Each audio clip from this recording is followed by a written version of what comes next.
Our eyes automatically turn aside when we see a decayed carcass of a dog. Similarly, it is called sense control, when our senses naturally turn away from sensory objects. In the Bhagavad Gita, Lord Krishna mentioned sense control, that is Dhamma, as one of the divine qualities. One cannot enhance their moral status without controlling their senses. Sense control is the foundation for spiritual evolution.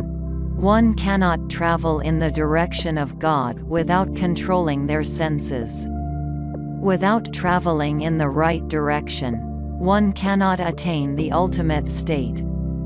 The self-knowledge is not sustained if one does not possess the sense control. The wavering of senses is only the root cause of one's restlessness.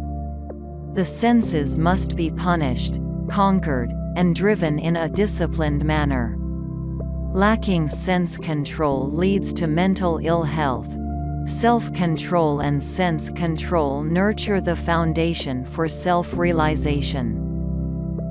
One cannot look at his reflection without a mirror. Similarly, one cannot know himself without controlling the senses. Conquering the senses is more difficult than conquering the world.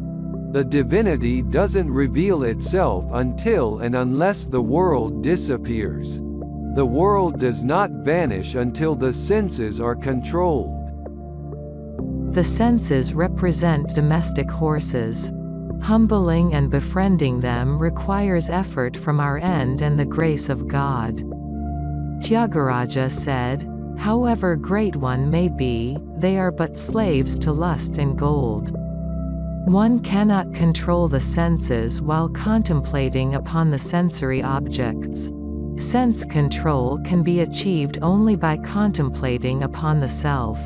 The controlled senses beget good, and the uncontrolled senses beget bad. If the senses are under one's control, they will not be disturbed even if the entire world rebels against them. The secrets of nature get revealed to them, whose senses are under their control. We think that our enemies are external. However, our senses are our real enemies. We believe that the snakes reside somewhere in the anthills. But our senses are much more dangerous than snakes. When a snake bites, we merely lose our bodies. But uncontrolled senses lead us towards several filthy births. What does Lord Shiva indicate by decorating himself with the snakes? It only shows that he has decorated himself with the ornaments called controlled senses. This world does not ask us to get deluded. We get deluded only because of our senses. Only our senses provoke us to look into the world and mislead us.